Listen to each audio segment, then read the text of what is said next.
Hey y'all, it's Rick here with Uncommon Communion, recording just a little bit before midnight when Sunday turns into Monday. And I'm glad you're here because I want to talk about what this week ahead looks like for me as regards Uncommon Communion and also what is beyond that for Advent. And I want to connect a couple of things about Christ the King Sunday, which is ending here for me in just 5 minutes. So, kind of a tall order. Hope to keep it around a dozen minutes or less. But let's begin as we always begin by recognizing, realizing, affirming, celebrating, and living in the reality that we are always and everywhere in the holy presence of the more. So, I want to talk about this week and Advent first, and then talk about some last thoughts and some new developments on Christ the King Day, which again was the last Sunday of Ordinary Time, or after Pentecost, depending on which way you number and count. So this week, I am anticipating it's going to be videos each day. And here's why, y'all. Because I want to prepare for Advent. I'm going to do some things this week during the time that I would be doing a longer post. And the longer posts that I do, just for comparison, are about 90 minutes sometimes, maybe an hour at best. These videos take about 15 minutes. So that leaves me 45 minutes, if I'm not doing a video, to be doing something else. And I've got some preparation things I want to do so that on Advent, the first day of Advent, which is 1 week from now, which is the last day of November, November 30th, I'll be able to hit the ground running with some new features that I hope will be meaningful and inspirational, actionable as we move into this particular Advent season and new church year of 26 on the horizon. So I would love to hear from you, direct messages, put it in the comments, whatever it might be, y'all. Let me know what you like about Uncommon Communion as we are hitting this 1 year mark, which is Thanksgiving Eve, Wednesday. And also what you'd like to see for Advent. What would be helpful for you during Advent from me and the sources that I draw from? So I'd love to hear that, y'all. So again, please put that into the chat. Excuse me. Please put that into the comments. I am going to have some water here. Excuse me. Unfortunately, with these videos, you have to record live. You can't stop and start them. And I'm not advanced enough to do editing. So you are getting a single take each time. So I want to talk, though, about Christ the King Sunday, which again is the way that we end the church year. This particular cycle, we had Luke and the two thieves, and we are seeing the crucified Christ, right? That this is what God's kingdom looks like, right? The broken body, the unjustly convicted victim, scapegoat, really, a scapegoat. Excuse me. And that is an image of powerlessness by human measure, and yet it is an image of power of God, right? Because it is through that action, through that surrendering to love, through that taking on the unjust and evil that both the political world and the religious world, in collusion with each other, throw at this peasant, right? Who was a refugee from his birth and had suspicious in his community parentage, and so forth, right? And who was really pursued. If you look at the Gospels closely, there's indicators that after John the Baptist is executed, Jesus himself is at risk, and it appears he is on the run, right? So here we have this is the image of God, and not just God, but the power of God, because it is through that life is resurrected, that death is destroyed, and that something truly new in the world begins.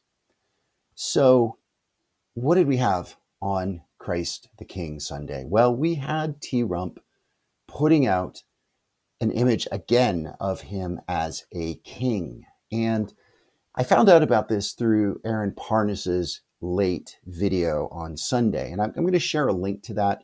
I really recommend you watch it. I have such deep respect for this young man and the work he is doing, and the tirelessness, and he is like so many others who speak against the regime, that he gets death threats, and he puts his life and livelihood at a level of risk. And he talks about this image, and I'm going to put the image here as well. I don't like to disseminate these things because I think the fewer eyeballs on them, the better.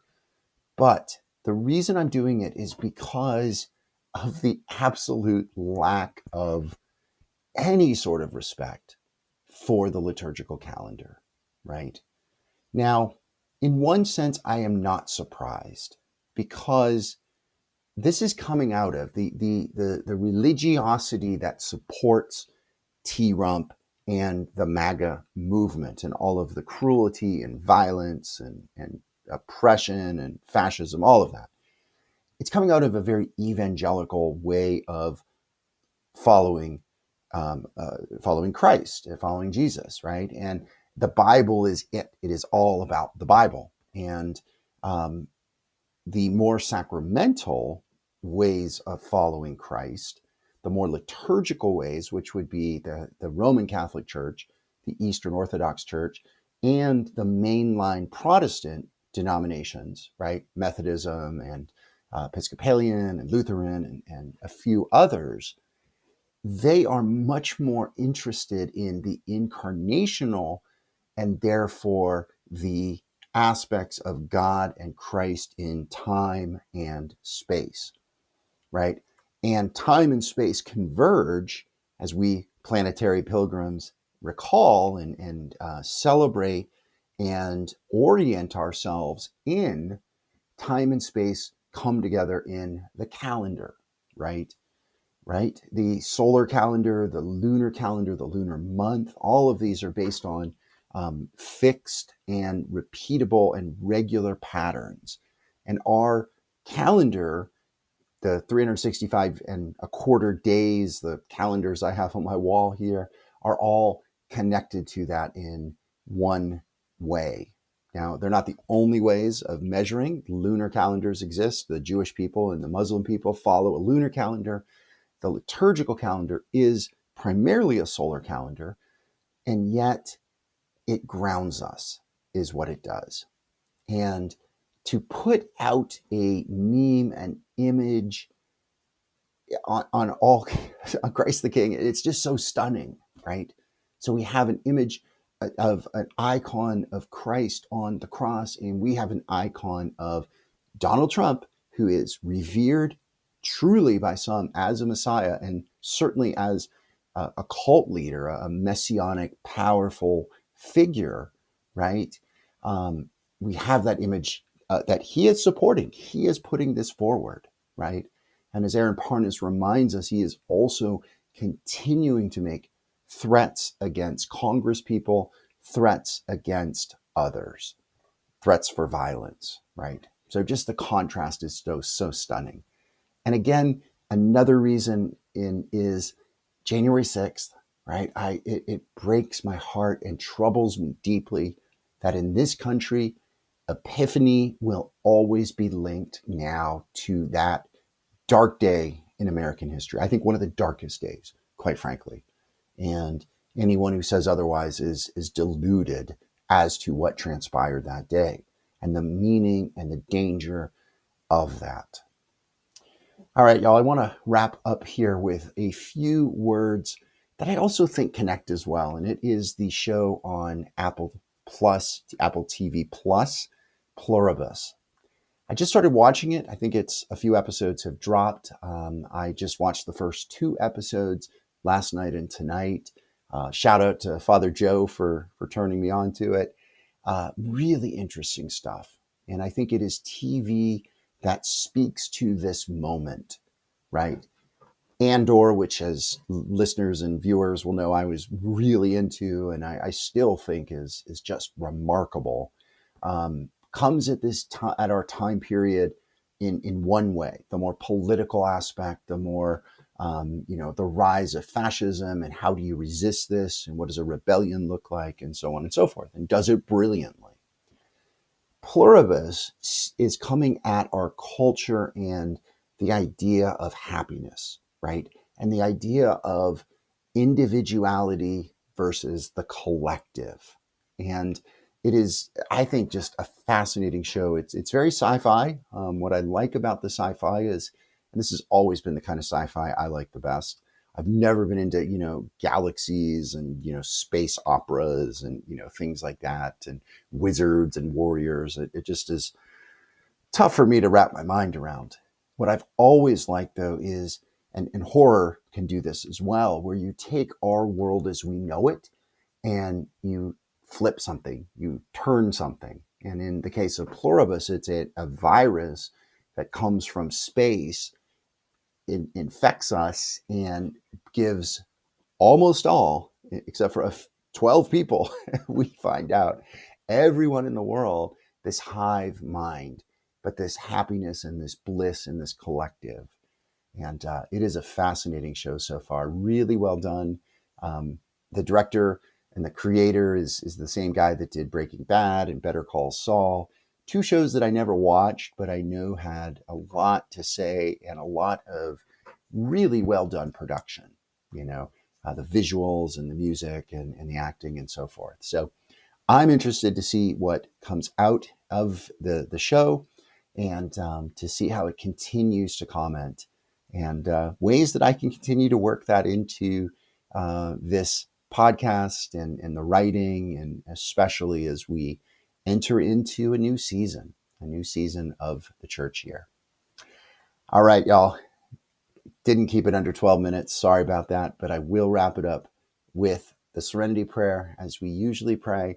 And let's go for the collective. God, grant us the serenity to accept the things we cannot change, the courage to change the things that we can, and the wisdom to know the difference. Thy will, O God, not ours, be done. Amen. All right, y'all.